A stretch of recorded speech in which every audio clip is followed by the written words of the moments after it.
그다음 두 번째 이야기할 거는 신탁재산 대도시 내 법인 신정설에 대한 중과실 문제입니다. 이 부분도 아까처럼 똑같이 본점 대도시 내에서 법인이나 또는 지점을 갖다가 신설 설치하는 경우에 이제 5년 이내에 취득하는 부동산에 대해서는 중과실을 하도록 되어 있는데, 이 신탁재산을 갖다가 이제 취득한 후에 이제 지점을 설치하게 되면은 그 부분에 대해서도 이제 중과실을 할 것인가 여부가 이제 정점이 되죠. 그래서 현행 규정상은 이 부분에 대해서는 뚜렷한 명확한 규정이 없습니다.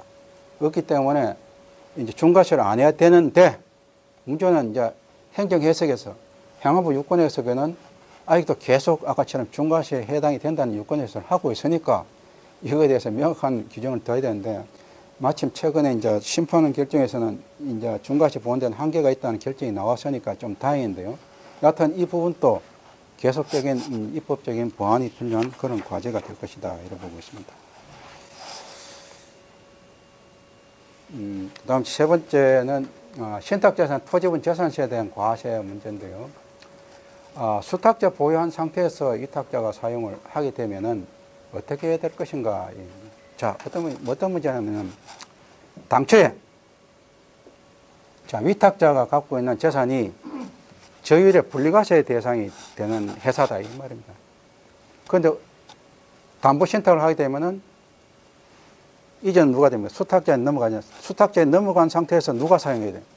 계속해서 위탁자가 계속 사용하지 않습니까? 사용하면은 그러면은 아까처럼 취득의 주체가 바뀌었죠. 수탁자가 바뀌었는데 사용은 계속 하지 않습니까? 그러면 할 때에 사용 용도를 봐서 과세 구분을 해야 될 것인가? 안 그러면 위탁자가 넘어갔으니까 소유 주체가 바뀌었으니까 소유 주체를 놓고 판단할 것인가 문제가 쟁점이 된다, 이 말입니다. 그러다 보니까 이제 이 수탁회사한테 넘어가는 경우에 아까처럼 분리과세가 안 된다는 것이 행안부의 입장입니다. 그렇지만 심판원 결정 다행히 아까처럼 재산세라는 것은 대물과세이기 때문에 물건의 사용 실태 이걸 갖다 놓고 이제 판단하도록 하다 보니까 분리과세 구분이 타당하다는 그런 해석을 하고 있습니다. 이 부분도 이제 계속 논란이 있어요. 그래서 행안부에서는 행안부 지시에 따라 지자체에서 문제가 계속 과세를 하고 있고, 또 이게 계속 소송을 해야 됩니까? 이런 문제겠죠. 신탁재산에 대한 과세 구분에 대한 문제인데, 그럼 이제 재산세 납세무자를 갖다가 누구를 해야 될 것인가가 이제 문제가 됩니다. 그래서 이 문제에 대해서는 아까 제가 입법적 연약을 갖다가 말씀드린 것처럼 여러 가지 문제가 있기 때문에 옛날엔 수탁자로 했다가 위탁자로 했다가 다시 또 수탁자로 한 거지 않습니까? 이 문제가 결국은 두 가지. 하나는 아까처럼 지방세 채권에 대한 일실 문제를 어떻게 해결할 것인가. 두 번째는 여기 있는 것처럼 종합합산과세에 대한 문제점, 이걸 갖다가 어떻게 할 것인가. 예, 더불어서 한쪽에서는 수탁회사에 대한 과도한 납세물을 갖다가 이제 적게 하면서 할 수 있는 방법이 무엇인가.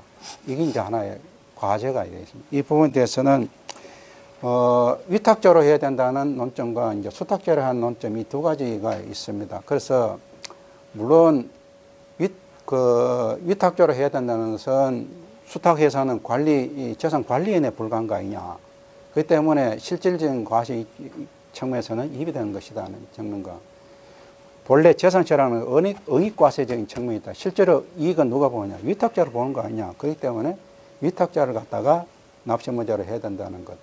그 다음 세 번째는 취득세와는 달리 아까처럼 이걸 갖다가 수탁자한테만 마냥 한다는 것은 맞지가 않다. 이런 이제 세법상의 다른 조합 문제, 이런 것 갖다가 제기할 수 있는가 하면, 이제 수탁자로 해야 한다는 이런 입장은 아까 말씀드린 것처럼 여러 수탁자의 재산을 분산함에 따라 누진과세를 회피하는 문제라든지, 또는 위탁자한테 하는 것 자체가 과연 과다한 부담이냐. 실제로 보면은 위탁자한테 돈 받아가지고 수탁자가 돈 내는 거 아니냐. 이래 보는 그런 관점이죠.